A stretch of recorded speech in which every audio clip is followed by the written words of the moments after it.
Hello friend, जो आज की वीडियो होने वाली है अपने यूनिट थर्ड के जो इम्पोर्टेंट क्वेश्चन है उसके सॉल्यूशन के बारे में बात होने वाली है।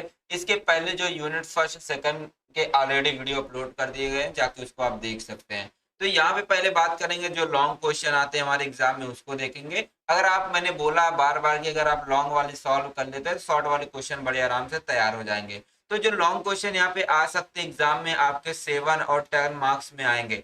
और मैं जितने क्वेश्चन आपको यहाँ पे प्रोवाइड कर रहा हूँ उसके अलावा कोई भी क्वेश्चन आपके एग्जाम में नहीं आने वाले हैं। ठीक है, ये वेरी इंपॉर्टेंट क्वेश्चन ही मैंने 5 साल प्रीवियस ईयर क्वेश्चन पेपर को एनालाइज किया है और उसी से मैंने क्वेश्चन यहाँ पे निकाल करके मेंशन किए है। अगर आपको इसका पूरा सॉल्यूशन पीडीएफ चाहिए तो आप ट्रिक फार्मेसी जो ऐप जाकर डाउनलोड कर लीजिएगा, वहां पे आपको सारी चीजें मिल जाएंगी, पीडीएफ मिल जाएंगे पूरे पूरे। आइए बात करते हैं यहाँ पे जो सबसे पहला क्वेश्चन है जो हर प्रीवियस ईयर क्वेश्चन पेपर में देखने को मिल जाता है। What is antacid? एंटासिड होता क्या है? या फिर डिस्क्राइब करना है, describe property assay and uses of sodium bicarbonate as a antacid. जो हमारा सोडियम बाइकार्बोनेट होता है, जो एक तरीके का एंटासिड के रूप में यूज किया जाता है, उसका आपको प्रॉपर्टीज बताना, उसका एसे बताना और उसके यूजेस के बारे में बताना है। देखिए, जब भी एग्जाम में पूछा जाए, एग्जाम में 7 मार्क्स में ही आने तय है। 7 नंबर एक क्वेश्चन आपको दिला के जाएगा और 100% मैं गारंटी के साथ कहता हूँ यह क्वेश्चन पेपर में जरूर से मिल जाएगा। और आप जब एग्जाम दे के वापस आएंगे, आप कमेंट बॉक्स में खुद आके लिखेंगे कि सर आपके दिए हुए क्वेश्चन सारे आ गए। ठीक है, या इस तरीके से भी क्वेश्चन पूछ सकता हूँ, what is antacid, what is the ideal requirement and uses of antacid. जो हमारा एंटासिड का आइडियल रिक्वायरमेंट क्या होता है, उसके यूजेस के बारे में आपको बताना है। देखिए, जब भी क्वेश्चन में ऐसा आए तो सबसे पहले आप क्या लिखेंगे कि एंटासिड होती क्या है, उसके बारे में लिखेंगे। एंटासिड कैसे काम करती है उसके बारे में। देखिए, सारी चीज मैं डायग्राम की हेल्प से सारी चीजें बताऊंगा और आपको उसी तरीके से एग्जाम में अपने आप को रिप्रेजेंट करना है। जितने अच्छे से आप क्या करेंगे, एग्जाम में डायग्राम से बना के लिखेंगे, उतने ही नंबर आपके फिक्स होते चले जाएंगे। तो आइए बात करते हैं एंटासिड के बारे में। देखिए, वर्ड से समझिएगा, कोई भी चीज आपको रटनी नहीं है, बस समझ समझ के सारी चीजें करनी है। ठीक है, तो यहाँ पे एंटासिड का मतलब समझ लेते हैं। एंटा का मतलब होता है, जो हमारा एंटा वर्ड आता है, एंटा का मतलब होता है हमारा क्या? अपोज होता है। अपोज होता मतलब कि उल्टा होता है। और एसिड का मतलब क्या हो गया हमारा? जो हमारे एसिड होते हैं, जैसे हम बात करेंगे HCl के बारे में, हाइड्रोक्लोरिक एसिड के बारे में। तो एंटासिड एक ऐसा सब्सटेंस होता है जो हमारे एसिड के अपोज, मतलब कि एसिड के उल्टा काम करता है। मतलब कि अगर हमारे बॉडी के अंदर एसिड की मात्रा बढ़ गई तो उसको कम कौन करेगा? हमारा जो करेगा उसको क्या बोलेंगे हम? एंटासिड बोलते हैं। तो डिफिनेशन वही लिखा, these are those agent which decrease the level of acid in stomach. अगर हमारे स्टमक के अंदर, पेट के अंदर जो HCl का लेवल बढ़ जाता है तो उस कंडीशन में हमें क्या हो जाती है? एसिडिटी हो जाती है, पेट में जलन होने लगती है, छाले पड़ जाते हैं पेट में। तो तब क्या देते हैं हम? एंटासिड देते हैं। अब जैसे ही एंटासिड टेबलेट देंगे, एंटासिड मेडिसिन देते हैं, ये क्या करती है? जाती हमारे पेट के अंदर जाएगी और इस HCl से क्या करेगी? रिएक्ट करके इसको क्या कर देगी? न्यूट्रलाइज कर देगी। न्यूट्रलाइज करके इसको सॉल्ट बना देगी और जैसे ही सॉल्ट बनना स्टार्ट हो जाएगा, तुरंत हमारा जो बढ़ा हुआ एसिड था वह धीरे धीरे करके हमारा नॉर्मल पे आ जाएगा। इसी को ऐसे आप डिफाइन करके लिख देंगे और डायग्राम तो आप जरूर से बनाएंगे। अब देखिए, जो हमारा एंटासिड होता है उसको हम दूसरा भी नाम से जानते हैं, हाइपर एसिडिटी। हाइपर एसिडिटी को ट्रीट करने के लिए जो मेडिसिन देते हैं उसको बोलते हैं एंटासिड बोलते हैं। अब देखिए, हाइपर एसिडिटी का मतलब क्या होता है? हाइपर का मतलब होता है ज्यादा, एसिडिटी का मतलब होता है एसिड लेवल। जब हमारे पेट के अंदर जो एसिड की लेवल है वो क्या हो जाए? हाई हो जाती है, तो उस कंडीशन को क्या बोलते हैं हम? उस कंडीशन को बोलते हैं सर हाइपर एसिडिटी बोलते हैं। तो इसी हाइपर एसिडिटी को ठीक करने के लिए क्या देंगे हम? एंटासिड देंगे। जैसे ही एंटासिड देते हैं तो ये क्या करता है कि जो बढ़ी हुई एसिड रहती है, एसिड की मात्रा जो बढ़ी हुई रहती है उसको क्या करता है? डिक्रीज करके नॉर्मल पे करने का काम हमारा एंटासिड करता है। ठीक है, और ये हमारा जो एंटासिड होते हैं ये हमारे हर्ट बर्न, मतलब कि जब देखते हैं कि अगर एसिडिटी हो जाती है तो सीने पे क्या होती है? जलन जैसे होते हैं। हमारे पेट में अल्सर पड़ जाते हैं, मतलब कि छाले पड़ जा सकते हैं अगर हमारे पेट के अंदर HCl की मात्रा बढ़ जाती है तो उसी को ठीक करने के लिए, उसको प्रिवेंट करने के लिए हम क्या देते हैं? एंटासिड देते हैं। तो एंटासिड हमारी क्या करती है? जो हर्ट बर्न होता है उसको ठीक करती है और अल्सर को ठीक करने का काम करती है। अब देखिए आगे आता है हमारा आइडियल प्रॉपर्टीज ऑफ एंटासिड के बारे में। मतलब एक एंटासिड जो होता है उसके अंदर क्या क्या गुण होने चाहिए, क्या क्या क्वालिटीज होनी चाहिए, क्या क्या प्रॉपर्टीज होनी चाहिए। सबसे पहला है कि it should not cause constipation. अगर आप एंटासिड टेबलेट को लेते हैं या एंटासिड मेडिसिन को लेते हैं, वो ऐसी नहीं होनी चाहिए कि हमारे बॉडी में जाने के बाद कॉन्स्टिपेशन का मतलब होता है कब्ज बनाए, ऐसी नहीं होनी चाहिए। ठीक है, तो हमारी एंटासिड ऐसी होनी चाहिए जो क्या करे, कॉन्स्टिपेशन को कॉज ना करे, कॉन्स्टिपेशन को ना लाए, उसको वो हमारी कहलाएगी आइडियल एंटासिड कहलाएगी।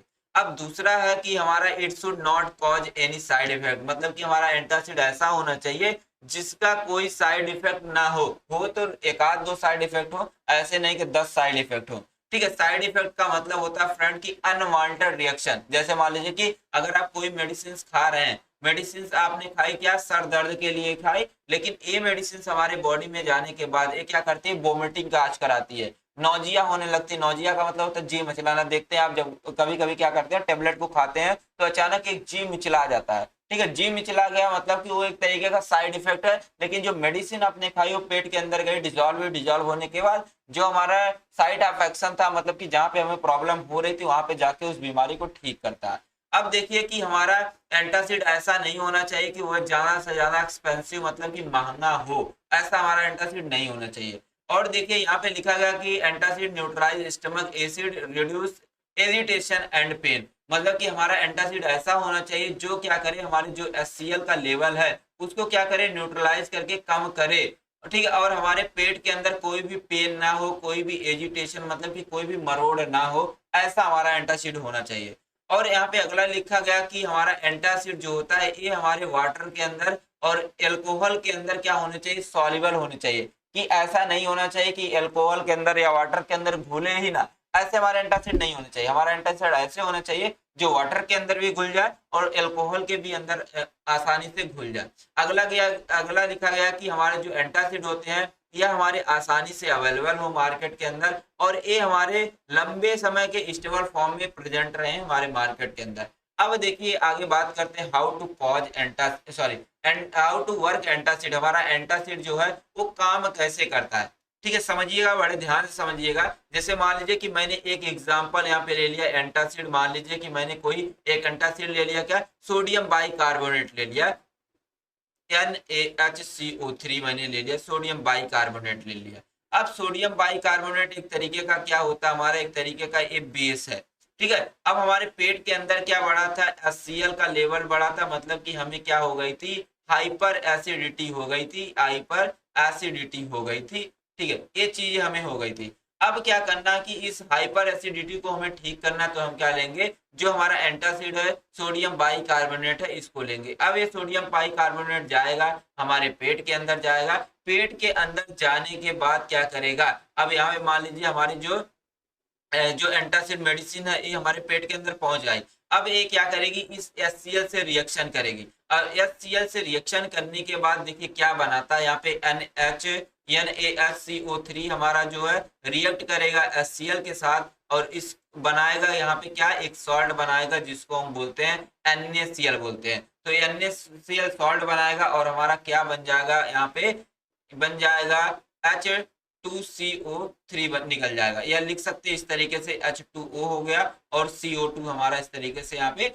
रिलीज आउट हो जाएगा। तो जब हम क्या करते हैं एंटासिड को लेते हैं तो ये क्या करता है, हमारे बॉडी के अंदर जो एसिड की मात्रा बढ़ी हुई थी उसको क्या करता है, न्यूट्रलाइज करके किस में कन्वर्ट कर देता है, सॉल्ट के फॉर्म में कन्वर्ट कर देता है। यही हमारा होता है, इसका मैकेनिज्म होता है। तो वही सारी चीजें यहाँ पे लिखी गई, इसको देख करके यहाँ से आप लिख सकते हैं, खुद की लैंग्वेज में मैंने बना करके लिखी है। मैं बार बार बोल रहा हूँ, अगर आपको इसकी PDF नोट चाहिए तो आप ट्रिक फार्मेसी ऐप डाउनलोड कर लीजिए। आपको या तो आप मुझे दिए गए नंबर पे कॉल या मैसेज कर दीजिए, 8874322747 पे आप मुझे मैसेज कर दीजिए, हाय लिख के, मैं आपको बता दूंगा कि आपको कहाँ से कैसे डाउनलोड करनी है। अब देखिए बात करते हैं टाइप ऑफ एंटासिड के बारे में। एग्जाम में पूछा जाता है, 2 नंबर में भी पूछे जाते हैं कि एंटासिड के जो नॉन सिस्टमिक एंटासिड क्या होते हैं या सिस्टमिक एंटासिड होते क्या है, इसकी डिफिनेशन एग्जाम में पूछी जा सकती है। तो यहाँ पे बात करेंगे कि एंटासिड 2 तरीके की होती है, एक हमारी सिस्टमिक होती है, एक नॉन सिस्टमिक होती है। सिस्टमिक का मतलब होता है कि ऐसे एंटासिड जो हमारे ब्लड की सर्कुलेशन के अंदर क्या होते हैं, एब्जॉर्ब हो जाते हैं उसको हम बोलते हैं क्या, सिस्टमिक एंटासिड बोलते हैं, जैसे हमारा सोडियम बाइकार्बोनेट हो गया। अब दूसरा आता है हमारा non systemic antacid. Non systemic antacid एक ऐसे एंटासिड होते हैं जो हमारे ब्लड सर्कुलेशन मतलब कि ब्लड के अंदर एब्जॉर्ब नहीं होते हैं, वो हमारे कहलाते हैं नॉन सिस्टमिक एंटासिड। जैसे हमारा हो गया मैग्नीशियम हाइड्रोक्साइड हो गया। तो ये हमारे एग्जाम्पल के साथ मैंने बता दिए हैं। अब देखिए बात करते हैं आगे कॉम्बिनेशन एंटासिड के बारे में। एग्जाम में कभी कभी ये भी पूछ लिया जाता है कॉम्बिनेशन एंटासिड होता क्या है। कॉम्बिनेशन का मतलब होता है कि मान लीजिए कि हमारा जो एंटासिड है, एंटासिड को मैंने किसी और ड्रग के साथ क्या कर दिया, आपस में मिक्सअप कर दिया। अब मिक्सअप कर देंगे तो वो क्या करेगी, दो एक्शन शो करेगी। मान लीजिए कि अगर हमारे पेट के अंदर एसिडिटी है उसको तो ठीक करेगी ही ठीक करेगी। अगर मान लीजिए कि अल्सर है या अदर चीजें हैं तो उसको भी ठीक करने के लिए हम क्या करते हैं, उसमें उसको हम कॉम्बिनेशन फॉर्म में देते हैं। तो यहाँ पे लिखा गया कि antacid are basic compound that are made from the combination of acid neutralising agent. मतलब कि जो हमारे एंटासिड होते हैं यह हमेशा जो है कॉम्बिनेशन फॉर्म में बनाए जाते हैं। कॉम्बिनेशन फॉर्म में क्या, न्यूट्रलाइजिंग एजेंट को डाल करके। सम एग्जांपल यहाँ पे दिए गए हैं, ठीक है। जैसे हमारा मैग्नीशियम जो है, मैग्नीशियम किसके साथ कंबाइन आता है, हमारा एल्यूमिनियम के साथ। जैसे यहाँ पे दिया गया मैग्नीशियम हाइड्रोक्साइड। मैग्नीशियम हाइड्रोक्साइड जो होता है यह हमारे एल्यूमिनियम हाइड्रोक्साइड दोनों के कॉम्बिनेशन फॉर्म में होता है। तो यहाँ पे जो हमारा मैग्नीशियम हाइड्रोक्साइड होता है यह क्या करता है, ये हमारा फास्ट एक्टिंग होता है। लेकिन जो हमारा एल्यूमिनियम हाइड्रोक्साइड होता है ये हमारा स्लो एक्टिंग होता है, मतलब कि ये हमारे बॉडी में जाने के बाद धीरे धीरे काम करता है। आगे बात करते हैं, यहाँ पे दिया गया मैग्नीशियम और कैल्शियम का कॉम्बिनेशन।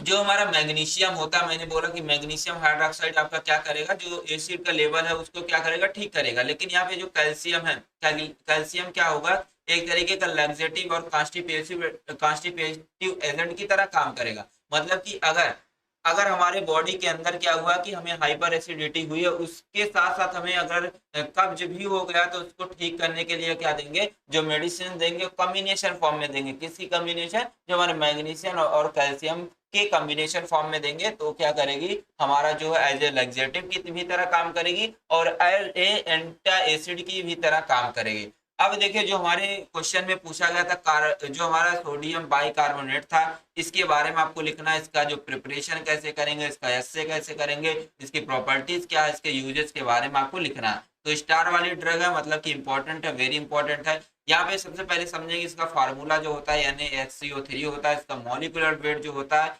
84.01 ग्राम पर मोल इसका मॉलिक्यूलर वेट होता है। अब देखिए बात करते हैं इसकी प्रिपरेशन के बारे में, मतलब इसको बनाएंगे कैसे। तो दो तरीके से आप लैब के अंदर इसको बना सकते हैं। सबसे पहला जो तरीका है, सबसे पहले क्या करेंगे, आप अमोनियम बाइकार्बोनेट लेंगे। अमोनियम बाइकार्बोनेट का रिएक्शन करवा देते हैं, सोडियम क्लोराइड के साथ करवा देते हैं। अब देखिए जैसे इसके साथ रिएक्शन करवाते हैं तो यहाँ का हमारा क्या निकलेगा, Na निकलेगा, और यहाँ से निकलेगा क्या, CHCO3 निकलेगा। ये दोनों आपस में मिलके बना लेंगे क्या, NaSCO3, जिसको हमें बनाना था सोडियम बाइकार्बोनेट, हमारा बन जाएगा। अब जो बची हुई चीजें क्या है, NH4 है हमारा और Cl है, ये दोनों आपस में मिलके बना लेंगे अमोनियम क्लोराइड बना लेंगे। तो यहाँ पे देख सकते हैं हमने क्या किया, अमोनियम बाइकार्बोनेट का रिएक्शन करवा दिया सोडियम क्लोराइड के साथ, तो हमारा क्या बन के तैयार हो गया, सोडियम बाइकार्बोनेट बन के तैयार हो गया। ये पहला तरीका मैंने आपको बता दिया।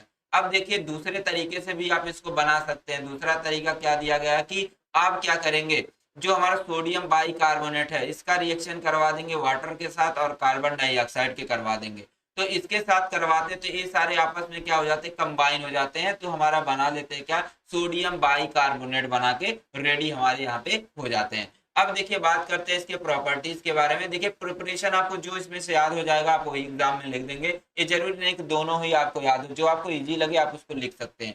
अब देखिए बात करते हैं प्रॉपर्टीज के बारे में, मतलब कि जो सोडियम बाइकार्बोनेट होता है उसकी क्या क्या प्रॉपर्टीज होती है। तो ये सबसे पहली प्रॉपर्टीज होता है कि हमारा जो सोडियम बाइकार्बोनेट है देखने में सफेद होता है और एक क्रिस्टलाइन पाउडर के फॉर्म में हमारा आता है। क्रिस्टलाइन पाउडर कहने का मतलब होता है इसका जो स्ट्रक्चर होता है 3D होता है, और इसका जो टेस्ट होता है सैलाइन टेस्ट होता है। इसका जो नेचर होता है बेसिक नेचर में होता है, मतलब एक तरीके का बेस होता है सोडियम बाइकार्बोनेट, मैंने ऊपर ही बताया था, ठीक है। और ये हमारे वाटर के अंदर आसानी से सॉल्युबल हो जाते हैं, मतलब कि घुल जाते हैं। लेकिन एथेनॉल के अंदर जो एक तरीके का एल्कोहल होता है उसके अंदर ये हमारे नहीं घुलते हैं, सॉल्युबल रहते हैं। और लेकिन लेकिन आपको ध्यान देने की, एक हमारा ऐसा एल्कोहल है जिसके अंदर हमारा नहीं घुलेगा, उसको बोलेंगे एथेनॉल।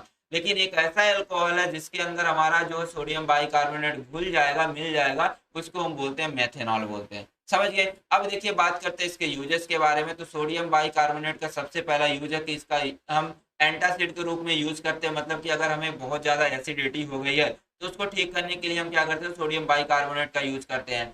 डिसइंफेक्टेंट में यूज करते हैं। डिसइंफेक्टेंट का मतलब है, मान लीजिए ये मेरे घर की फर्श है। अब ये घर की फर्श मेरी बहुत दिनों से गंदी है, तो इसमें क्या हो जाएंगे, छोटे छोटे ऐसे बैक्टीरिया क्या हो जाएंगे, ग्रो हो जाएंगे। अब क्या करते हैं, डिसइंफेक्टेंट इसके ऊपर डालते हैं, तो इसको क्या करता है, हमारा डिसइंफेक्टेंट सारी बैक्टीरिया को मार देगा और हमारा जो फर्श है पूरी तरीके से क्लीन हो जाएगा। तो डिसइंफेक्टेंट एक ऐसे एजेंट होते हैं जो फर्श पे, मतलब कि नॉन लिविंग सरफेस पे जितने सारे माइक्रो ऑर्गेनिज्म होते हैं उसको मारने के लिए हमारे जो एजेंट दिए जाते हैं उसको बोलते हैं, हम डिसइंफेक्टेंट बोलते हैं।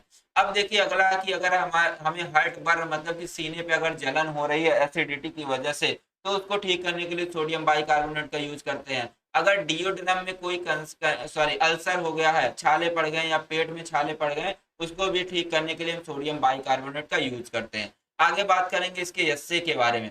एसए का मतलब होता है फ्रंट परसेंटेज ऑफ प्योरिटी, मतलब कि हमारा जो सोडियम बाइकार्बोनेट होता है वह कितना परसेंट प्योर है, उसकी प्योरिटी को हम चेक करने वाले हैं। तो इसको चेक करने के लिए क्या करेंगे, सबसे पहले आप क्या करेंगे, 1 ग्राम लेंगे सोडियम बाइकार्बोनेट, लेंगे एक्यूरेटली वेट करके इसको ले लेंगे। फिर क्या करेंगे, इसको डिजोल्व कर लेते हैं 20 ml वाटर के अंदर, उसको डिजोल्व कर लेते हैं। डिजोल्व करने के बाद क्या करते हैं, फिर दूसरे नंबर पे करते हैं titrate with 0.5 normal H2SO4 using methyl orange. फिर क्या करेंगे, जो यहाँ पे सॉल्यूशन बना था, मतलब कि हमने क्या लिया, यहाँ पे हमने लिया एक बीकर लिया, इस बीकर के अंदर मैंने डाल लिया क्या, 1 ग्राम, 1 ग्राम मैंने डाल लिया सोडियम बाइकार्बोनेट डाल लिया मैंने। अब क्या करेंगे, इसके बाद इसी के अंदर हम 20 ml वाटर डाल लेंगे, मतलब कि ये अब हमारा एक सोल्यूशन बन के तैयार हो गया, एक हमारा सोल्यूशन यहाँ पे बन गया। अब इस सोल्यूशन को क्या करेंगे, हम इसका टाइट्रेशन करवाएंगे। टाइट्रेशन किसके हेल्प से करवाते हैं, 0.5 नॉर्मल के H2SO4 से करवाते हैं। और हम किसके साथ इसके साथ करवाएंगे, 0.5 नॉर्मल H2SO4 से करवाएंगे, जिसको हम ब्यूरेट में भर लेते हैं। और हमारा एक इंडिकेटर भी इसमें यूज होने वाला है, जो हमारा इंड पॉइंट देता है, मेथाइल ऑरेंज। मेथाइल ऑरेंज को क्या करते हैं, 2-3 बूंद डाल लेते हैं, जिससे कि हमारा इंड पॉइंट आ जाता है। अब देखिए आपको वही चीजें मैंने जो ऊपर लिखी गई आपको इस डायग्राम से समझाऊंगा। आई होप आपको पूरा सारे डाउट्स जो क्लियर हो जाएंगे। मैंने बोला कि सबसे पहले क्या करेंगे आप, 1 ग्राम ले लेंगे NaHCO3, मतलब कि सोडियम बाइकार्बोनेट ले लेंगे, इसको आप 20 ml वाटर के अंदर डिजोल्व कर देंगे, तो हमारा एक सोल्यूशन बन जाएगा। अब इस सोल्यूशन को क्या करेंगे, आप ले लेंगे कोनिकल फ्लास्क के अंदर ले लेंगे, कोनिकल फ्लास्क में। अब इस कोनिकल फ्लास्क में आप क्या करेंगे, 2 से 3 ड्रॉप मेथाइल, जो ऑरेंज इंडिकेटर होता है, मेथाइल ऑरेंज इंडिकेटर जो होता है, उसको क्या करेंगे, डाल लेंगे। फिर क्या करेंगे, जो हमारा ब्यूरेट रहेगा, ब्यूरेट के अंदर क्या करते हैं, 0.5 नॉर्मल का H2SO4 डाल लेते हैं। फिर क्या करते हैं, इसका टाइट्रेशन करवाते हैं, मतलब कि जो हमारा टाइट्रेंट है, टाइट्रेंट हमारा कौन सा है, H2SO4 है। अब क्या करेंगे, टाइट्रेशन करवाएंगे, मतलब कि धीरे धीरे क्या करते करेंगे कि ये जो नोब रहेगी इसको घुमा देंगे, तो यहाँ से गिरना हमारा H2SO4 स्टार्ट हो जाएगा। फिर एक ऐसा कंडीशन आएगा, यहाँ पे क्या होगा, हमारा कलर हमारा शो हो जाएगा, और वही हमारा क्या कहलाएगा, एंड पॉइंट कहलाएगा। अब क्या करेंगे, जो ब्यूरेट रहेगी, ब्यूरेट की जो रीडिंग रहेगी, उस रीडिंग को नोट कर लेंगे। फिर क्या करेंगे, जो हमारा N1V1 इक्वल टू N2V2 जो फार्मूला रहेगा, इस फार्मूले में रख करके हम उसको कैलकुलेट कर लेते हैं। ये सारी चीजें आप एनालिसिस में कर भी चुके हैं, ठीक है। तो आइए बात करते हैं अब दूसरे क्वेश्चन के बारे में। पहला क्वेश्चन आपने सॉल्व कर लिया, दूसरा क्वेश्चन जो आपके सामने है वेरी इंपॉर्टेंट है, 2 बार क्वेश्चन पेपर में पूछा गया, 5 साल के क्वेश्चन पेपर में 2 बार ये हमारे एग्जाम में आया। तो यहाँ पे लिखा गया what are the saline cathartics. Saline cathartics होते क्या है, यहाँ पे बताना है कि मैग्नीशियम जो सल्फेट होते हैं उसके प्रिपरेशन के बारे में लिखने हैं, उसके प्रॉपर्टीज के बारे में लिखने हैं, और उसके यूजेस के बारे में यहाँ पे डिटेल में लिखने हैं, ठीक है। लेकिन जब भी आप एग्जाम में लिखने जाएंगे, सबसे पहले आप लिखेंगे कैथारेटिक्स होता क्या है, फिर उसके बाद सैलाइन कैथारेटिक्स से लिखेंगे, ठीक है। कैथारेटिक्स का मतलब होता है एक ऐसी मेडिसिन, एक ऐसी ड्रग जो क्या करती है, कॉन्स्टिपेशन, मतलब कि कब्ज को ठीक करती है, उसको बोलते हैं हम क्या, कैथारेटिक्स बोलते हैं। तो यहाँ पे देखिए भैया बैठे हैं लेकिन निकल नहीं रहा, तो क्या हो रहा है कि निकलने में थोड़ा प्रॉब्लम हो रही, जो हमारा स्टूल है ये निकलने में प्रॉब्लम हो रहा। तो हम इनको देख के बता दिए कि भैया को क्या है, कॉन्स्टिपेशन हो गया, जबरदस्त कॉन्स्टिपेशन हुआ। तो कॉन्स्टिपेशन हुआ तो इसको ठीक करने के लिए क्या देंगे, कैथरेटिक्स देंगे। कैथरेटिक्स क्या करेगा, जो स्टूल रहेगा इसको क्या करेगा, थोड़ा ढीला कर देगा, मतलब कि थोड़ा लिक्विफाई कर देगा और आसानी से हमारा क्या होगा, स्टूल बाहर निकल जाता है, कॉन्स्टिपेशन हमारा ठीक हो जाता है। अब देखिए बात करते हैं हम सैलाइन कैथारेटिक्स के बारे में। सैलाइन का मतलब होता है वाटर, ठीक है, जैसे हमारी जो ड्रिप लगती है एक तरीके की सैलाइन होती है, तो उसमें क्या होता है, हमारे वाटर भरे रहते हैं, ठीक है। तो हमारे जो सैलाइन कैथारेटिक्स होते हैं ये हमारे जो होते हैं वाटर सॉल्युबल होते हैं, ठीक है, वाटर सॉल्युबल होते हैं। और ये जब लिए जाते हैं, मतलब कि सैलाइन जब कैथारेटिक्स लिए जाते हैं उस टाइम जो होती है लार्ज क्वांटिटी में वाटर को लिया जाता है। मतलब कि अगर आप सैलाइन कैथारेटिक्स जो ड्रग है अगर आप ले रहे हैं उस टाइम आपको ज्यादा से ज्यादा क्या लेने हैं, पानी को लेने हैं, ये आपको ध्यान रखना है। अगला पॉइंट लिखा है, this prevent excessive loss of water from the body fluids and reduce nausea vomit, ठीक है, रिड्यूस नॉजिया वोमिटिंग, ठीक है। अगर हमारे बॉडी के अंदर से ज्यादा अमाउंट में क्या हो गया, पानी लॉस हो गया, अगर हमारे बॉडी के अंदर से ज्यादा अमाउंट में पानी लॉस हो गया तो उस कंडीशन में क्या होने लगेगा, हमारे जो इंटेस्टाइन है, इंटेस्टाइन के अंदर जो फीकल मटेरियल होते हैं वो हमारे क्या होने लगते हैं, पूरे सूखे सूखे होने लगते हैं। जब सूखे सूखे हो जाएंगे तो उस कंडीशन में क्या हो जाएगा, हमें कॉन्स्टिपेशन हो जाएगा। तो हमारा जो सैलाइन कैथारेटिक्स होता है ये क्या करता है कि जो वाटर की कमी थी हमारे स्टूल मटेरियल के अंदर उसको क्या करेगा, उसको पूरा करेगा, और जो हमारे स्टूल रहेंगे उसको लिक्विफाई करके उसको बाहर निकालने में हमारे सैलाइन कैथारेटिक्स हेल्प करते हैं। अब देखिए बात करते हैं मैग्नीशियम सल्फेट के बारे में। तो मैग्नीशियम सल्फेट का जो फार्मूला होता है MgSO4 × 7H2 होता है। इसका जो मॉलिक्यूलर वेट होता है 146.47 ग्राम पर मोल होता है। अगर इसकी प्रिपरेशन की मैं बात करूं तो इसको बनाएंगे कैसे, तो दो तरीके से आप आराम से यहाँ पे बना सकते हैं। सबसे पहला तरीका दिया गया कि जब आप क्या करेंगे H2SO4 मतलब कि सल्फ्यूरिक एसिड, और कैसा सल्फ्यूरिक एसिड है, ये हमारा डाइल्यूट सल्फ्यूरिक एसिड है। तो डाइल्यूट सल्फ्यूरिक एसिड का रिएक्शन करवाएंगे मैग्नीशियम कार्बोनेट के साथ करवाते हैं। तो मैग्नीशियम कार्बोनेट के साथ जैसे ही करवाएंगे तो यहाँ से निकलेगा क्या है, हमारा Mg निकलेगा, और यहाँ से निकलेगा हमारा SO4 निकलेगा, और दोनों मिल करके आपस में क्या बना लेंगे, यहाँ पे MgSO4 बना लेंगे, जिसको हम बोलते हैं मैग्नीशियम सल्फेट। और यही मैग्नीशियम सल्फेट हम बनाने वाले थे, तो हमारा बन के तैयार हो गया, वाटर और हमारे कार्बन डाइऑक्साइड यहाँ से रिमूव आउट हो जाएंगे। अब देखिए दूसरा तरीका क्या है कि यहाँ पे हम H2SO4 का रिएक्शन करवा देते हैं मैग्नीशियम ऑक्साइड के साथ। तो क्या होता है कि यहाँ से Mg निकला, यहाँ से SO4 निकला, बना लिए हमारे क्या, MgSO4 बना लिए, और यहाँ से H2 निकला और यहाँ से O निकला, तो दोनों मिलके बना लिए H2O। तो मैग्नीशियम सल्फेट हमारा इस तरीके से भी बन जाएगा। समझ लिए इतनी सारी चीजें। अब देखिए बात करेंगे आगे इसकी प्रॉपर्टीज के बारे में। आपको मैं बार बार बता रहा हूँ कि आपको अगर इसकी पीडीएफ नोट चाहिए तो आप ट्रिक फार्मेसी जो है प्ले स्टोर से जाकर ट्रिक फार्मेसी ऐप को डाउनलोड कर लीजिए, वहां पे आपको सारे नोट्स मिल जाएंगे, सारे सब्जेक्ट के सारे नोट्स मिल जाएंगे, video lecture, important question solution, सारी चीजें मिलने वाली है। तो इसके प्रॉपर्टीज के बाद में बात करते हैं तो हमारा जो मैग्नीशियम सल्फेट होता है व्हाइट कलर का होता है, सफेद देखने में होता है, और ये जो होता है क्रिस्टलाइन सॉलिड होता है। इसका जो टेस्ट होता है वह हमारा कड़वा होता है, बिटर होता है। ऑर्डर लेस होता है, मतलब इसकी कोई गंध नहीं होती है। वाटर के अंदर सॉल्युबल, मतलब कि वाटर के अंदर आसानी से घुल जाएगा, लेकिन हमारे जो एल्कोहल है एल्कोहल के अंदर आसानी से नहीं घुलेगा। अब देखिए बात करते हैं इसके यूजेस के बारे में। जो हमारा मैग्नीशियम सल्फेट होता है इसका यूज हम कॉन्स्टिपेशन मतलब कि कब्ज को ठीक करने के लिए करते हैं। अगर प्रेगनेंसी के दौरान अगर सीजर हो गया है, मतलब कि दौड़ा आ गया है, तो उस टाइम क्या करते हैं, मैग्नीशियम सल्फेट का यूज करते हैं उसको कंट्रोल करने के लिए, सीजर को कंट्रोल करने के लिए हम इसका यूज करते हैं। अब देखिए हमारा तीसरा क्वेश्चन जो आता है यहाँ पे, ठीक है, ये भी वेरी इंपॉर्टेंट है, हर साल के क्वेश्चन पेपर में आपको देखने को वाला क्वेश्चन मिलेगा ही। क्वेश्चन नंबर सी जो आपके सामने है, तो यहाँ पे पूछा गया write the properties, storage condition and uses of potassium permanganate and boric acid. यहाँ पे क्या करना है, जो पोटेशियम परमैंगनेट होता है KMnO4 और हमारा जो बोरिक एसिड होता है इसका क्या प्रॉपर्टीज है, क्या इसका स्टोरेज कंडीशन है, क्या इसका यूज है, सारी चीजों के बारे में डिटेल में लिखनी है। देखिए जब भी एग्जाम में ऐसे क्वेश्चन आते हैं तो सबसे पहले आप सोचिए, अपने माइंड में सोचिए कि पोटेशियम परमैंगनेट किसमें था, बोरिक एसिड किसमें था, तो आपको याद आएगा कि एंटी माइक्रोबियल में था। तो उसी अनुसार क्या करेंगे, सबसे पहले लिखेंगे एंटी माइक्रोबियल एजेंट की डिफिनेशन लिखेंगे। तो एंटी माइक्रोबियल एजेंट की डिफिनेशन कैसे लिखेंगे, आपको रटना नहीं, मैंने बार बार बोला है। तो एंटी का मतलब क्या होता है, हमारा अपोज होता है, अपोज होता है। और माइक्रोबियल का मतलब क्या हो गए, हमारे माइक्रो ऑर्गेनिज्म हो गए, जैसे हमारे बैक्टीरिया हो गए, हमारे वायरस हो गए, हमारे जो फंगिस हो गए, ये सब हमारे माइक्रो ऑर्गेनिज्म होते हैं। तो माइक्रो ऑर्गेनिज्म को मारने के लिए या उनको रोकने के लिए जो भी मेडिसिन देते हैं या जो भी दवा देते हैं, वो हमारा कहलाता है एंटी माइक्रोबियल एजेंट बोल कहलाता है। तो लिखा these are those agent that use to kill और inhibit the growth of microorganism. ऐसी मेडिसिन या ऐसे एजेंट जो क्या करती है, जो हमारे माइक्रो ऑर्गेनिज्म मतलब कि बैक्टीरिया, वायरस, फंगस, इन सारी चीजों को या तो मार देता है या तो उनके बढ़ने की जो संख्या है उसको रोक देता है, वही हमारा कहलाता है एंटी माइक्रोबियल एजेंट कहलाता है। तो यहाँ पे देख सकते हैं बैक्टीरिया था, तो यहाँ पे हमारी क्या थी, एंटीबैक्टीरियल मेडिसिन थी। एंटीबैक्टीरियल मेडिसिन के सामने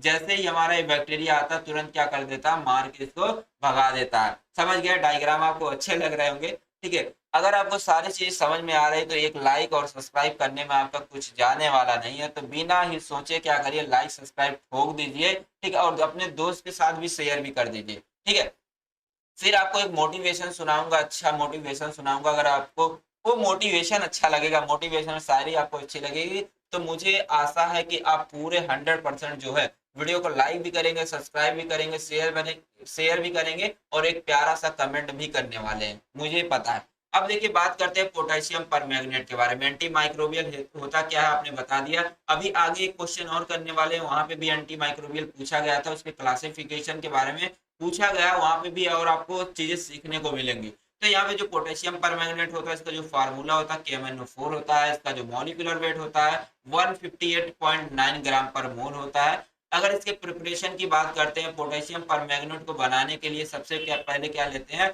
पोटेशियम मैग्नेट लेते हैं, पोटेशियम मैग्नेट लेते हैं। इस पोटेशियम मैग्नेट का रिएक्शन करवाते हैं जो क्लोरीन गैस के साथ करवाते हैं। तो क्लोरीन गैस के साथ जैसे ही करवाते हैं, तो यहाँ से क्या निकलेगा, के निकलेगा, पोटेशियम निकलेगा, यहाँ से Cl निकलेगा, तो बना लेगा हमारा KCl बना लेगा। और जो चीजें बची है, क्या बची यहाँ पे, बचा KMnO4 बचा, तो KMnO4 क्या कर देंगे, लिख देंगे। तो यहाँ से आपको ध्यान देने, यहाँ का हमारा सिर्फ एक ही के निकलेगा। यहाँ पे हमारे 2 के थे, तभी हमारा लिखा K2 लिखा है, तो यहाँ से एक के सिर्फ हमारा निकलेगा और इस Cl के साथ रिएक्ट करेगा, तब हमारा बनाएगा KCl बनाएगा। और एक जो बचा हुआ हमारा है के, ये हमारे क्या करेगा, इसी के साथ मिल करके हमारा बना देता है KMnO4 बना लेगा।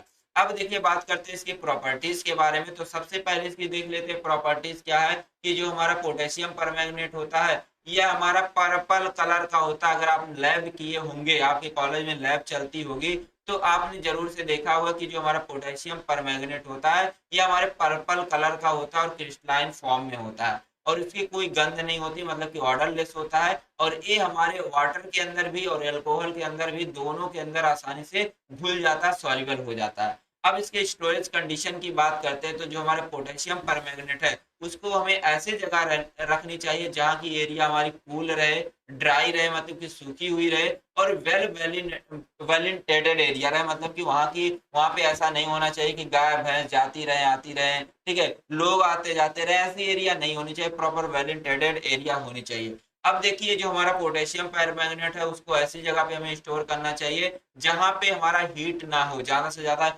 हीट वहां पे ना हो, डायरेक्ट सनलाइट ना आती हो, और उसको हमेशा एयर टाइट कंटेनर में भर के रखते हैं। मतलब कि हमेशा क्या करते हैं, उसको जो हमारा डब्बा रहता है उसको उसमें पैक करके रखते हैं। ये चीज आपको ध्यान देनी है।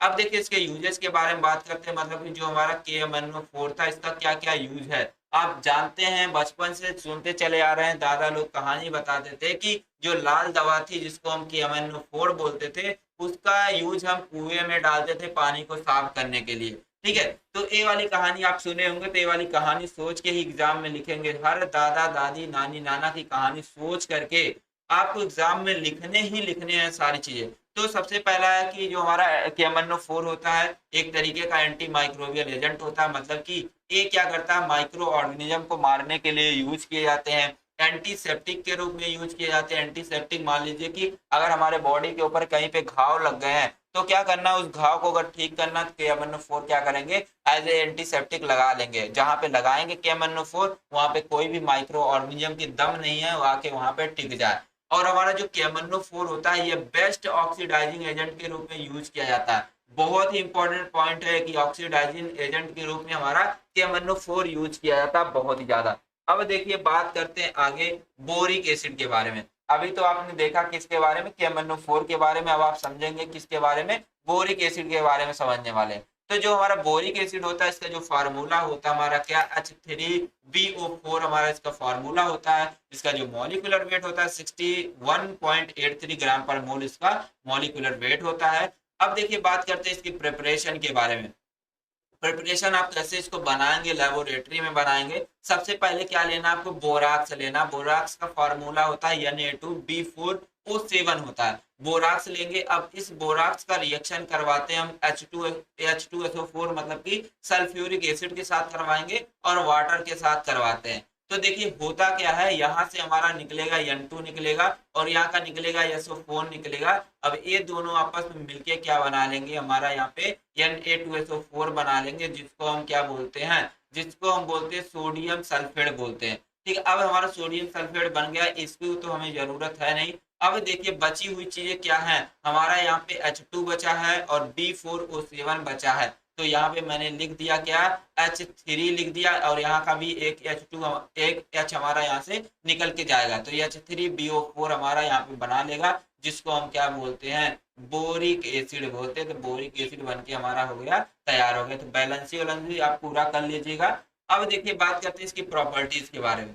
प्रॉपर्टीज क्या होती है, मतलब कि जो हमारा बोरिक एसिड होता है इसकी क्या प्रॉपर्टी होता है। आप देखते हैं कि बोरिक एसिड घर में मम्मी क्या करती है, चावल में यूज करती है, घर वाले क्या करते हैं, गेहूं में यूज करते हैं। तो वो आपने देखा होगा बोरिक एसिड किस कलर का होता है, तो व्हाइट कलर का होता है और क्रिस्टलाइन सॉलिड होता है। उसकी कोई गंध नहीं होती है, वो उसका जो टेस्ट होता है थोड़ा मीठा होता है और वो आसानी से वाटर के अंदर घुल जाता है। और जो अल्कोहल होती है, अल्कोहल के अंदर स्लाइटली मतलब कि हल्की सॉल्युबल होती है, हल्की घुलनशील ए होती है।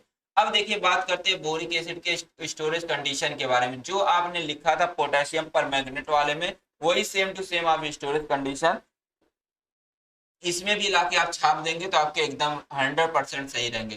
तो जो हमारा बोरिक एसिड होता है इसको कूल कूल जगह पे रखनी चाहिए, ड्राई जगह पे रखनी चाहिए, मतलब सूखी हुई जगह पे, ठंडी जगह पे और वेल वेंटिलेटेड एरिया पे रखनी चाहिए। और इसको हमेशा जो है डायरेक्ट सनलाइट से दूर रखनी चाहिए और इसको हमेशा हीट से दूर रखना चाहिए। और हमेशा इसको एयर टाइट मतलब कि बंद बोतल के अंदर इसको हमें रखनी चाहिए। अब देखिए इसके यूजेस के बारे में बात करते हैं। तो हमारा जो इसका यूज है, जो हमारा बोरिक एसिड होता है इसका यूज क्या करते हैं, एंटी माइक्रोबियल एजेंट के रूप में इसका यूज किया जाता है। प्रिजर्वेटिव मतलब कि जो घर में चावल होते हैं उसको, उसमें घुन ना लगे, उसमें कोई कीड़े ना लगे, उसको प्रिजर्व करने के लिए, सुरक्षित रखने के लिए हम क्या करते हैं, बोरिक एसिड का यूज करते हैं। तो एज ए प्रिजर्वेटिव हमारा यूज किया जाता है। एज ए हमारा कॉस्मेटिक मतलब कि जो कॉस्मेटिक प्रोडक्ट होते हैं उसको बनाने के लिए क्या करते हैं, हम यूज करते हैं क्या, हम बोरिक एसिड को यूज करते हैं। तो आई होप आपको इतनी सारी चीजें समझ में आई होंगी। थोड़ा आपको दे देते हैं मोटिवेशन, हल्का सा मोटिवेशन देंगे।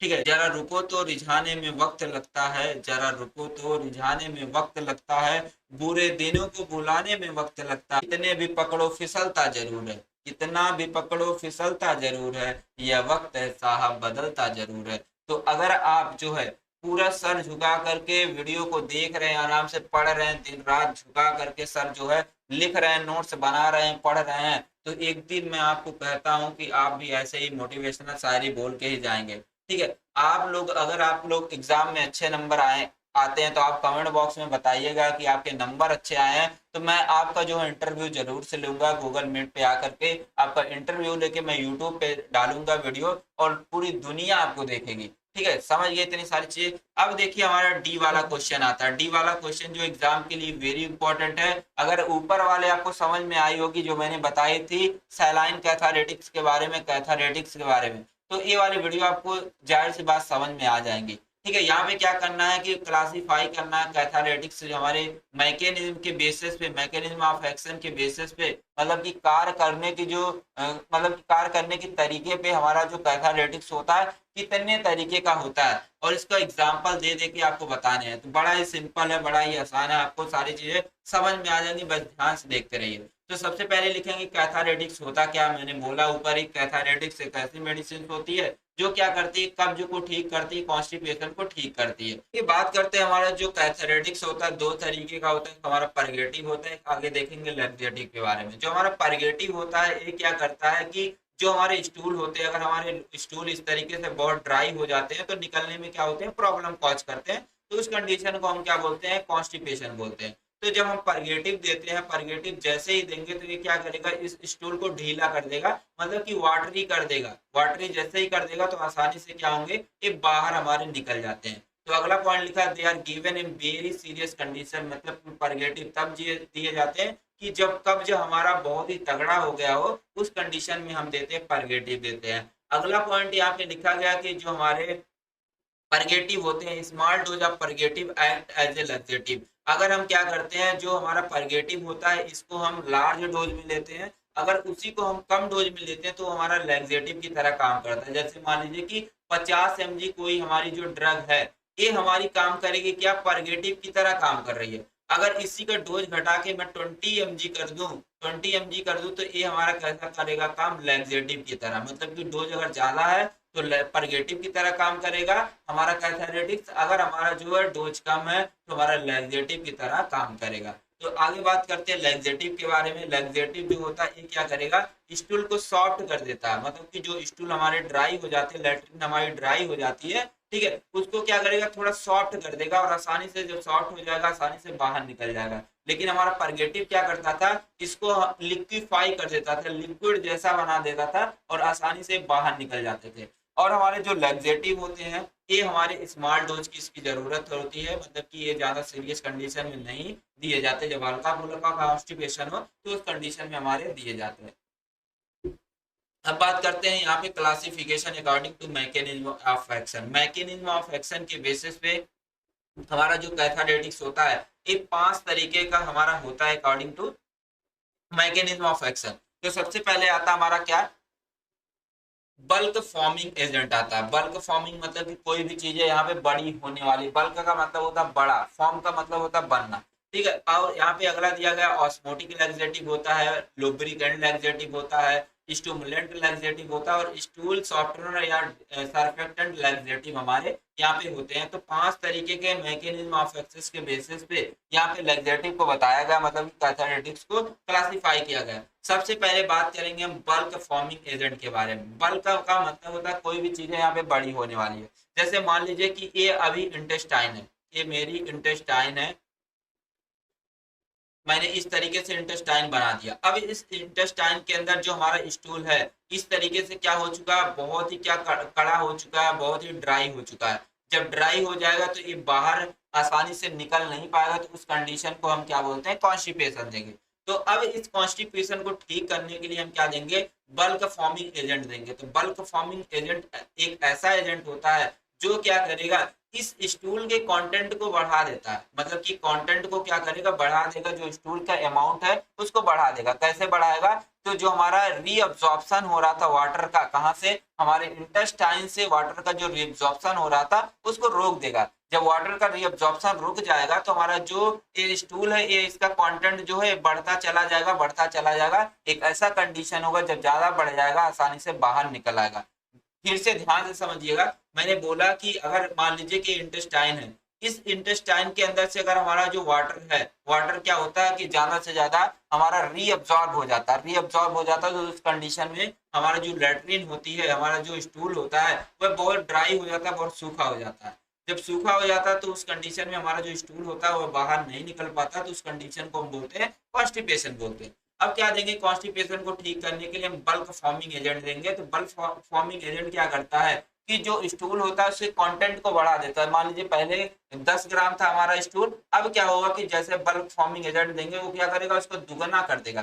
कैसे करेगा, जो इसका वाटर का रीअब्जॉर्प्शन यहाँ पे हो रहा था इंटेस्टाइन के अंदर से, जो वाटर का रीअब्जॉर्प्शन हो रहा था, इसी को क्या करेगा, हमारा रोक देगा। जब रुक जाएगा तो हमारा जो वाटर है इसी स्टूल के अंदर क्या होता जाएगा, एब्जॉर्ब होता जाएगा, और स्टूल का कंटेंट होता बढ़ता चला जाएगा, और एक ऐसा कंडीशन होगा बहुत ज्यादा हो जाएगा और आसानी से बाहर निकल जाएगा। समझ गए सारी चीजें। तो वही लिखा, they are those agent increasing the bulk of stool by the absorbing water from the intestine lumen making stool soft and easier to pass. मतलब कि जो बल्क फॉर्मिंग एजेंट होते हैं, एक ऐसे एजेंट होते हैं जो क्या करते हैं, हमारे स्टूल को सॉफ्ट बनाते हैं, वाटरी बनाते हैं, और ये क्या करते हैं, वाटर को एब्जॉर्ब करके क्या करते हैं, स्टूल को सॉफ्ट बनाते हैं। और जब सॉफ्ट हो जाते हैं हमारे स्टूल तो आसानी से क्या हो जाते हैं, ये हमारे बाहर निकल जाते हैं। जैसे एग्जांपल में दिया गया मेथाइल सेलुलोज और ब्रेन दिया गया। ब्रेन हमारा बहुत ही इंपॉर्टेंट होता है, ब्रेन बहुत ही ज्यादा यूज भी किए जाते हैं। अब देखिए दूसरा आता है हमारा ऑस्मोटिक लैक्सेटिव आता है। ऑस्मोटिक मतलब कि यहाँ पे लैक्सेटिव उसको बोलेंगे, अगर आपको पता है ऑस्मोसिस, ऑस्मोसिस अगर आपको पता है तो आप लिख लेंगे। ऑस्मोसिस का मतलब होता है जब कोई भी सेल मेम्ब्रेन को क्रॉस करके हमारा वाटर जाएगा तो उस कंडीशन को बोलते हैं, हम ऑस्मोसिस बोलते हैं। तो यहाँ पे क्या करने वाले हैं, जब हम ऑस्मोसिस लैक्सेटिव देते हैं तो ये क्या करता है, जो वाटर रहता है, वाटर का जो रिटेंशन होता है उसको क्या कर देता है, बढ़ा देता है। जब हमारे ज्यादा से ज्यादा वाटर हमारे इंटेस्टाइन के अंदर इस तरीके से स्टोर हो जाएंगे तो जाहिर सी बात है कि हमारा जो स्टूल है वह हमारा वाटरी हो जाएगा। जब हमारा वाटरी हो जाएगा तो आसानी से हमारा स्टूल जो होगा वह हमारा बाहर निकल आएगा, आसानी से बाहर होके चला आएगा, और हमारा जो कॉन्स्टिपेशन रहेगा वो हमारा ठीक हो जाएगा। अब देखिए एग्जाम्पल की बात करते हैं, मैग्नीशियम हाइड्रोक्साइड हो गया, सोडियम सल्फेट हो गया, बार्बिटॉल हो गया, मैग्नीशियम सल्फेट हो गया, ये सारे एग्जाम्पल हो गए इसके।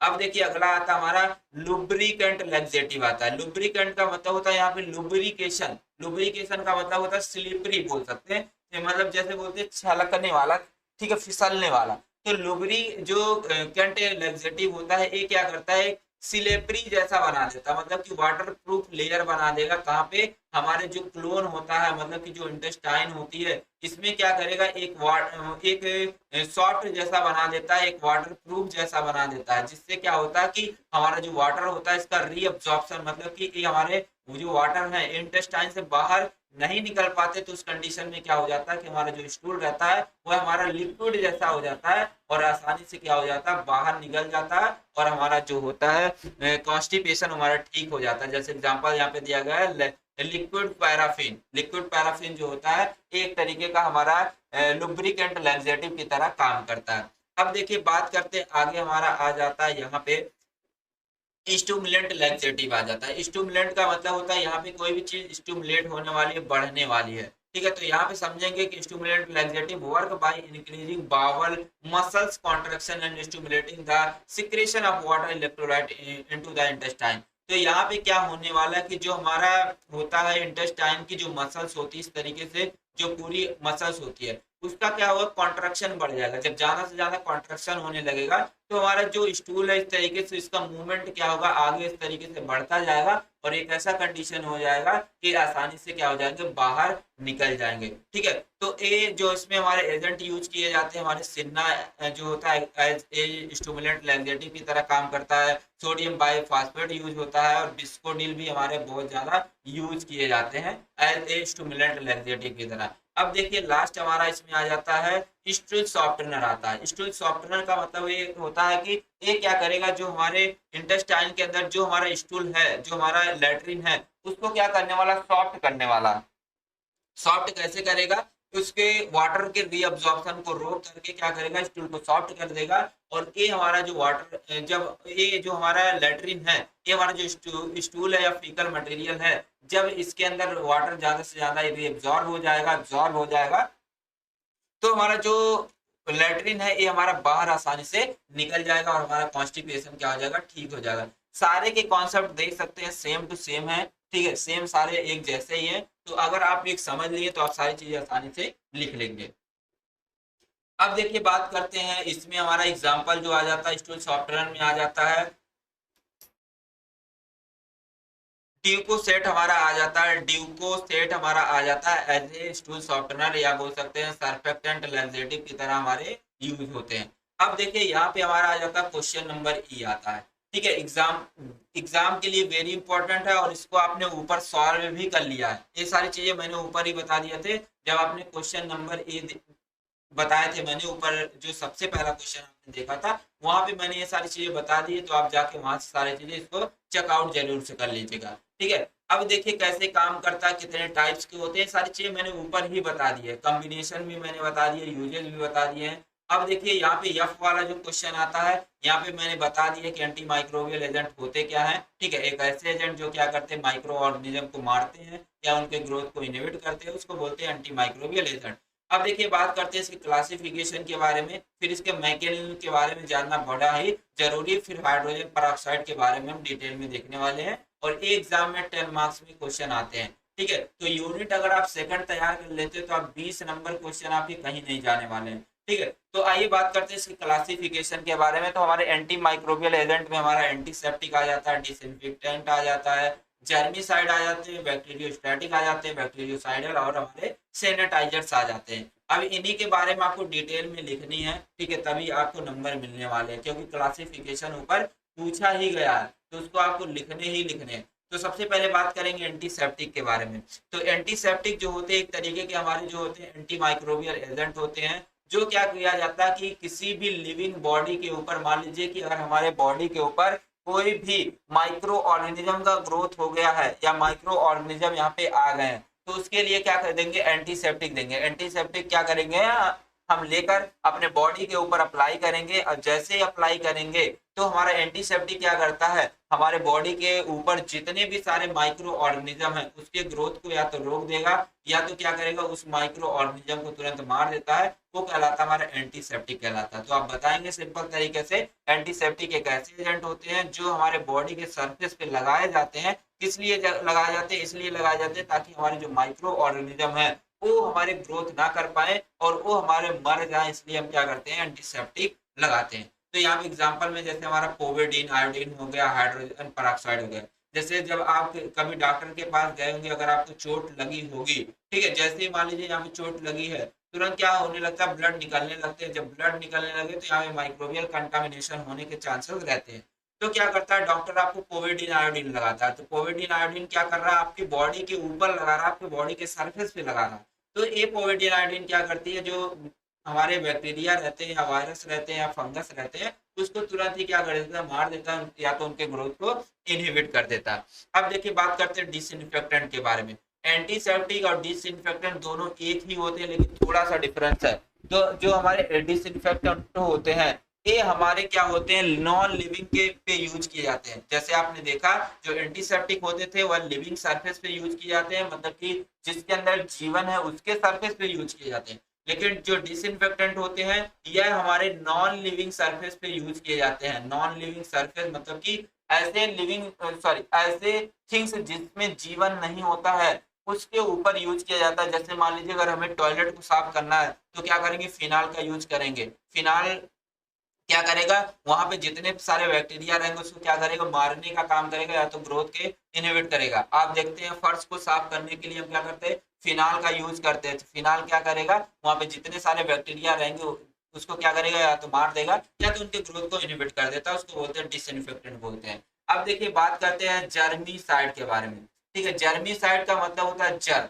ठीक है, जर्मी का मतलब हो गया, जर्मसाइड का मतलब होता है मारना। तो हमारे जो जर्मिसाइड्स होते हैं एक ऐसे सब्सटेंस होते हैं जो क्या करते हैं, हमारे जर्म मतलब कि हो गया बैक्टीरिया, वायरस या अदर माइक्रो ऑर्गेनिज्म होते हैं, उनको पूरी तरीके से मार देता है। उसको बोलते हैं हम जर्मिसाइड बोलते हैं। ठीक है, और ये जो जर्मिसाइड्स होते हैं ये हमारे दोनों के लिए होते हैं, नॉन लिविंग बॉडीज के लिए भी होती है और लिविंग बॉडीज के लिए भी होती है, दोनों के लिए होती है। जैसे हमारे ओजोन हो गए, क्लोरीन हो गए, ये सब हमारे जर्मिसाइड्स की तरह काम करते हैं। अब देखिए बात करते हैं बैक्टीरियोस्टैटिक के बारे में। बैक्टीरियोस्टैटिक और बैक्टीरियोसाइडल को समझेंगे, दोनों 2 नंबर में पूछे जा सकते हैं।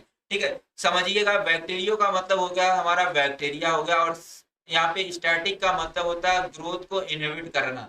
ठीक है, ग्रोथ को क्या करना, इनहिबिट करना। तो हमारे बैक्टीरियोस्टैटिक एक ऐसे एजेंट होते हैं जो क्या करते हैं, बैक्टीरिया को ग्रोथ को रोकते हैं, प्रिवेंट करते हैं। उसको बोलते हैं हम क्या, बैक्टीरियोस्टैटिक बोलते हैं। जैसे हमारा एजिथ्रोमाइसिन हो गया।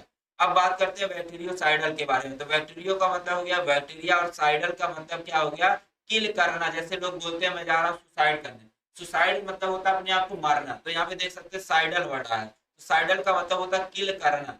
तो हमारे बैक्टीरियोसाइडल एक ऐसे एजेंट होते हैं, ऐसी मेडिसिन होती है जो बैक्टीरिया को पूरी तरीके से मार देती है, उसको बोलते हैं बैक्टीरियोसाइडल बोलते हैं। जैसे हमारा पेनिसिलिन हो गया, पेनिसिलिन जो होती है एक तरीके की एंटीबायोटिक होती है। अब देखिए बात करते हैं हमारे सैनिटाइजर के बारे में। सैनिटाइजर जो होते हैं एक तरीके के लिक्विड होते हैं, एक तरीके के जेल होते हैं, एक तरीके के फॉर्म होते हैं, जो क्या किया जाता है कि अगर हमारे बॉडी के ऊपर, हमारे हैंड्स के ऊपर कोई भी माइक्रो ऑर्गेनिज्म ग्रो ना कर पाए, कोई भी बैक्टीरिया ग्रो ना कर पाए, आप बोल सकते हैं कि वायरस को मारने के लिए, बैक्टीरिया को मारने के लिए या अदर माइक्रो ऑर्गेनिज्म को मारने के लिए हम क्या देते हैं, सैनिटाइजर को अपने बॉडी के ऊपर लगाने का काम करते हैं।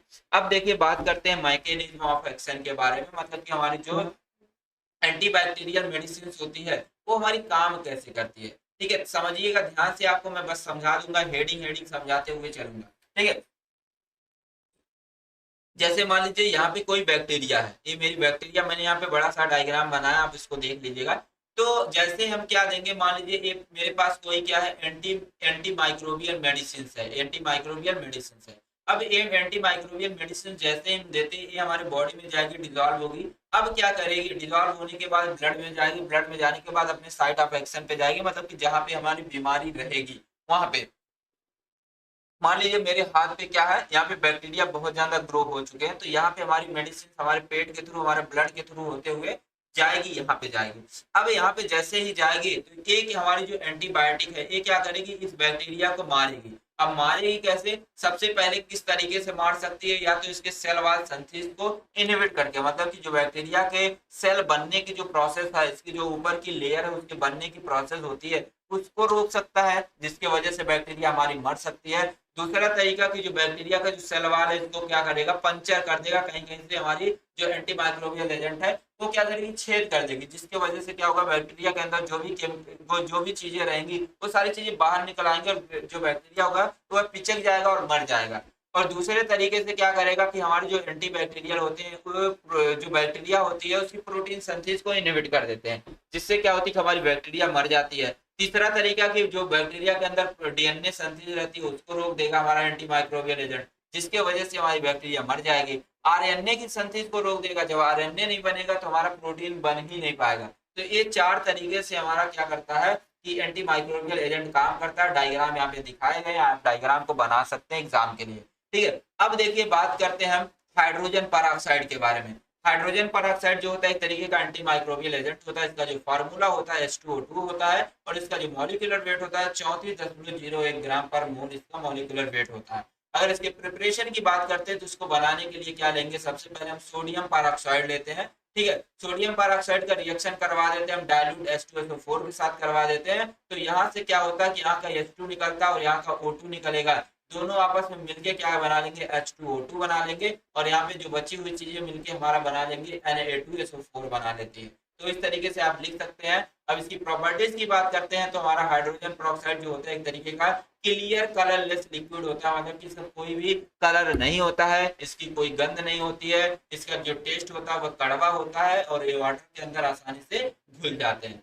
अब देखिए इसके यूजेस के बारे में बात करते हैं, इसका क्या यूज हो सकता है। सबसे पहला यूज जो होता है हाइड्रोजन परऑक्साइड का, एंटी माइक्रोबियल एजेंट के रूप में इसका यूज किया जाता है, एंटीसेप्टिक के रूप में इसका यूज किया जाता है, ब्लीचिंग एजेंट के रूप में इसका यूज किया जाता है, और क्लीनिंग एजेंट के रूप में भी यूज किया जाता है। अगर कान को साफ करने हैं तो कान को साफ करने के लिए भी हाइड्रोजन परऑक्साइड का यूज किया जाता है। अब देखिए आ जाता है इसके एसए के बारे में, मतलब कि हाइड्रोजन परऑक्साइड की परसेंटेज ऑफ प्योरिटी को कैसे हम चेक करेंगे इसके बारे में देखना है। तो यहाँ पे एसए समझ लेते हैं। तो यहाँ पे जो हम एसए परफॉर्म करने वाले हम ऑक्सीडेशन रिडक्शन के थ्रू, मतलब कि एक टाइट्रेशन होता है जिसको हम बोलते हैं रेडॉक्स टाइट्रेशन। रेडॉक्स टाइट्रेशन की मतलब की हेल्प से हम क्या करने वाले हैं, यहाँ पे हम हाइड्रोजन परऑक्साइड की परसेंटेज ऑफ प्योरिटी को पता करने वाले हैं। तो सबसे पहले क्या लेंगे हम 10 ml ले लेंगे, जो हमारा सैंपल रहेगा। ठीक है, उसको ले लेंगे, फिर क्या करेंगे उसको हम 250 ml प्यूरिफाइड वाटर के अंदर क्या करेंगे, डिजॉल्व कर देंगे। डिजॉल्व करने के बाद क्या करेंगे, फिर 25 ml जो है मतलब कि above the solution and add 10 ml of 5 normal sulphuric acid. फिर क्या करेंगे, जो हमारा 25 ml उसमें से हम ले लेंगे, जो हमारा सॉल्यूशन रहेगा उसको ले लेंगे, फिर उसमें से हम 10 ml उसमें 5 मोलर का सल्फ्यूरिक एसिड क्या करेंगे, इसी के अंदर लाके हम डाल देंगे। फिर क्या करेंगे, फिर देखिए कि हमारा जो ब्यूरेट रहेगा, ब्यूरेट के अंदर हम भर लेते हैं पोटेशियम परमैंगनेट भर लेंगे इस तरीके से। तो ध्यान से समझिएगा, मैं फिर से बताऊंगा, अच्छे तरीके से आपको समझ में आ जाएगा। यहाँ पे थोड़ा इसको छोटा कर देता हूँ। ठीक है, तो सबसे पहले क्या करेंगे, ये जो हमारा नीचे लगा रहता है कोनिकल फ्लास्क, इस कोनिकल फ्लास्क के अंदर क्या कर लेंगे, पहले 10 ml हम सैंपल को डाल लेंगे। तो 10 ml हमने सैंपल को डाल लिया, मतलब कि जो हमारा हाइड्रोजन पर ऑक्साइड मतलब कि H2O2 है, 10 ml क्या करेंगे इसके अंदर डाल लेंगे। फिर इसके अंदर क्या करेंगे हम 250 ml क्या करेंगे वाटर डाल लेंगे। फिर क्या करेंगे अलग से 250 ml क्या करेंगे अबव सॉल्यूशन इसमें ऐड करेंगे। फिर क्या करेंगे इसके अंदर 10 ml और हम क्या करेंगे 5 नॉर्मल का हम सल्फ्यूरिक एसिड इसी के अंदर और डाल लेते हैं, 5 नॉर्मल का H2SO4 इसी के अंदर हम डाल लेंगे। फिर क्या करेंगे जो ब्यूरेट रहेगा, ब्यूरेट के अंदर हम डाल देते हैं 0.1 नॉर्मल का KMnO4 जो हमारा सोल्यूशन है, इसको क्या करेंगे डाल देंगे। अब क्या करेंगे इसकी हेल्प से टाइट्रेशन करवाते हैं, टाइट्रेशन करवाएंगे, लास्ट में हमारा एंड पॉइंट तब आएगा जब यहाँ पे हमारा लाइट पिंक कलर यहाँ पे दिखेगा। ठीक है, तुरंत क्या करेंगे ब्यूरेट की रीडिंग को नोट कर लेंगे, फार्मूला यूज करेंगे N1V1 = N2V2 इस फार्मूले में रख के जो हमारा H2O2 है मतलब कि हाइड्रोजन पर ऑक्साइड, इसकी परसेंटेज ऑफ प्योरिटी को हम पता कर लेंगे। समझ गए सारी चीजें। अब देखिए बात करते हैं, आगे चलते हैं। यहाँ पे लास्ट हमारा जो जी वाला क्वेश्चन आता है, जी वाले में पूछा गया एसिडिफायर होते क्या है। ठीक है, एसिडिफायर के बाद पूछा गया कि जो हमारा अमोनियम क्लोराइड होता है इसका आपको लिखना है, एसए के बारे में इसका लिखना है, इसकी प्रॉपर्टी, इसकी प्रिपरेशन, सारी चीजें इसकी डिटेल में लिखनी है। तो आपको जल्दी जल्दी बताऊंगा, मैं भी बहुत थक चुका हूँ। ठीक है, बैठे बैठे थक चुका हूँ। अब देखिए एसिडिफायर क्या होते हैं। एसिडिफायर एक ऐसे एजेंट होते हैं जो क्या करते हैं एसिड को लेवल को बढ़ाते हैं। अगर हमारे पेट के अंदर एसिड की मात्रा घट गई है तो उस कंडीशन में क्या हो सकता है, जो भी चीज हम खाएंगे वो पचेगा नहीं। तो अब हमें क्या करना है, एसिड की मात्रा को बढ़ाना पेट के अंदर, तो क्या लेंगे हम एसिडिफायर लेंगे। तो एसिडिफायर जाएगा हमारे पेट के अंदर और ये क्या करेगा HCl के लेवल को बढ़ा देगा, और जिससे क्या होगा कि हमारा जो डाइजेशन है वो हमारा अच्छा होने लग जाएगा। तो वही सारी चीजें यहाँ पे लिखी गई, देख के लिख सकते हैं। ठीक है, और इसको एसिडिफाइंग एजेंट भी बोलते हैं। और अगला पॉइंट याद रखिएगा, वेरी इंपॉर्टेंट, कोई पॉइंट आपको याद रहे या ना रहे लेकिन ये वाली पॉइंट आपको याद ही रहनी चाहिए।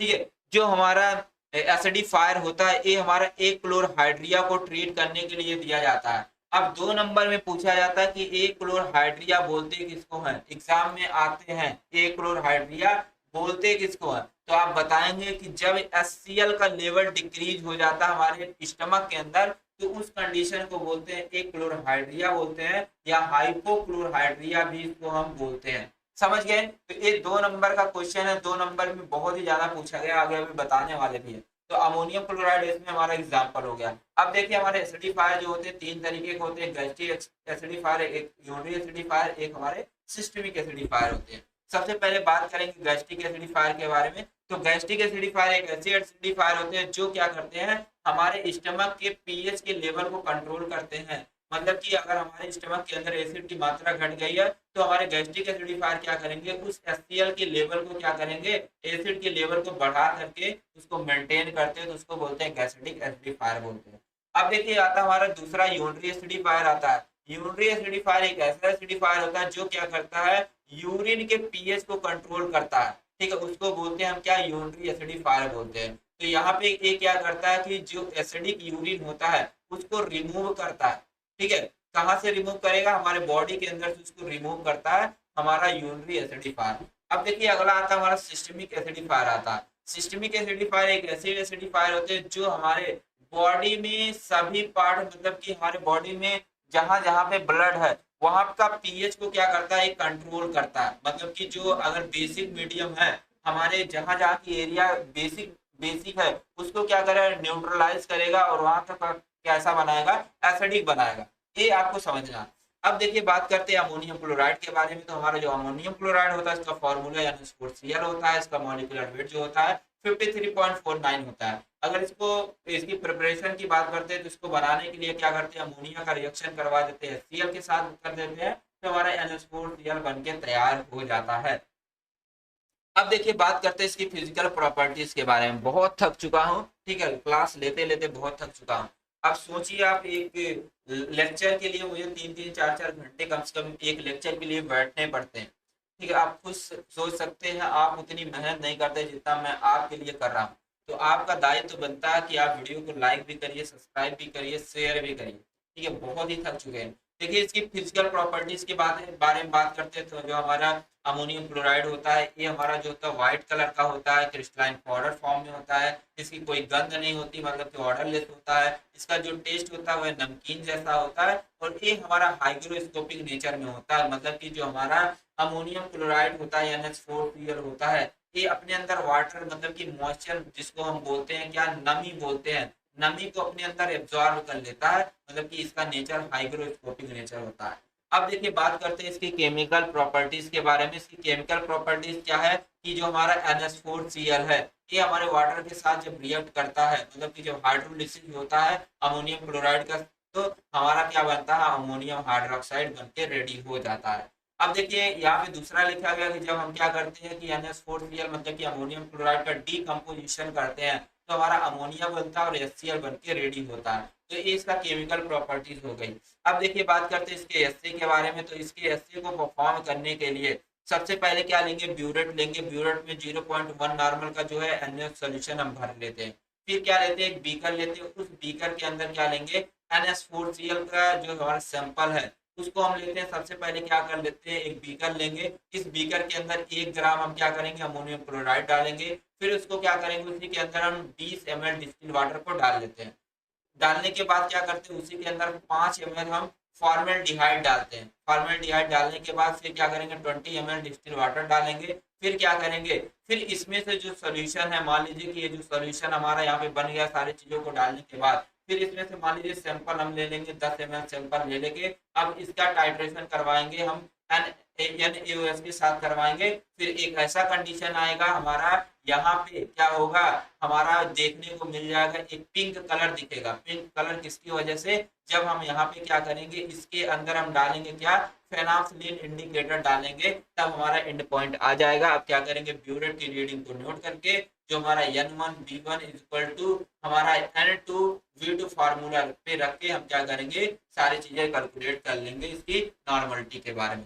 अब देख लिए एग्जाम में एक क्वेश्चन पूछा जाता है कि फॉर्मेल्डिहाइड को अमोनियम क्लोराइड के टाइट्रेशन के लिए, साथ या बोल सकते हैं एसए के लिए हम फॉर्मेल्डिहाइड का क्यों यूज करते हैं।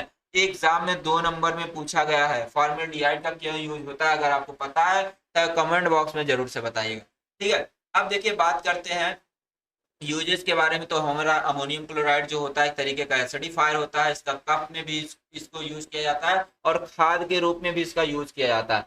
अब देखिए जो यस वाला क्वेश्चन है इसको आप खुद से सॉल्व करेंगे। मैं आपको बता देता हूँ क्योंकि मैंने सारे अमोनियम क्लोराइड के बारे में बता दिया, पर मैंगनेट के बारे में भी बता दिया, मैग्नीशियम हाइड्रोक्साइड के बारे में भी बता दिया। बस बचते ये वाले बचते हैं और हमारा जो बचता सोडियम ऑर्थोफॉस्फेट जो हमारा यूनिट 4th में है और ये 1 साल क्वेश्चन पेपर में पूछा गया। तो इसको आप कर लीजिएगा, खुद से कर लीजिएगा। सॉल्यूशन मैं आपको यहाँ पे दिखा देता हूँ, ठीक है। सॉल्यूशन को आपको यहाँ पे दिखा देता हूँ, सारे सॉल्यूशन आप यहाँ से देख करके लिख सकते हैं, समझ गए।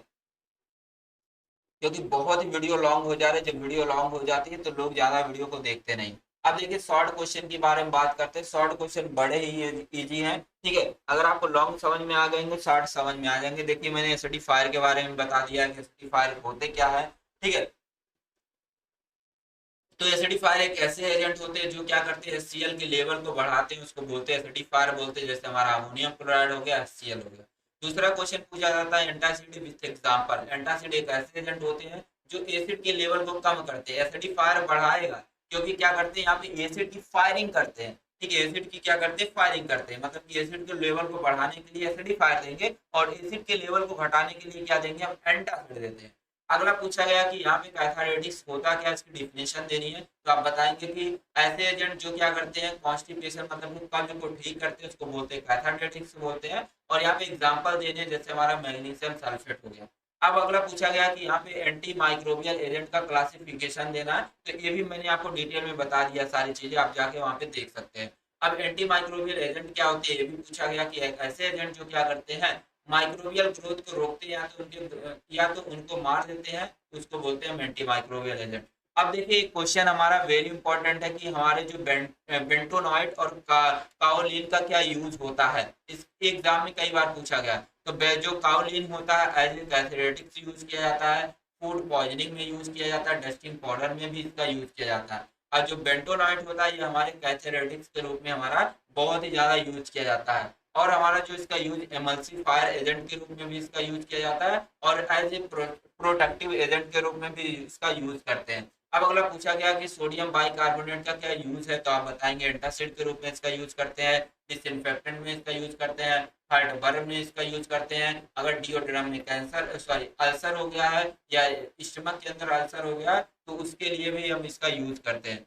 अगला पूछा गया कि सिस्टमिक एंटासिड का आपको डिसएडवांटेज आपको बताना है। तो जो सिस्टमिक एंटासिड होता है ये क्या करता है, एल्कोलोसिस कॉज करता है, मतलब कि ये क्या करता है कि हमारा जो एल्कोलोसिस का मतलब होता है कि जो बेसिसिटी बेसिसिटी क्या कर देता है, बढ़ा देता है। ठीक है, तो इसलिए ये इसका क्या सिस्टमिक एंटासिड का एक हमारा डिसएडवांटेज है। तो ये सारी चीजें आई होप आपको समझ में आई होंगी। अगर अभी भी कोई अभी आपके डाउट्स होते हैं आप कमेंट बॉक्स में जरूर से बताइएगा। थैंक्स फॉर वॉचिंग, मिलते हैं नेक्स्ट वीडियो में, तब तक के लिए टेक केयर, बाय।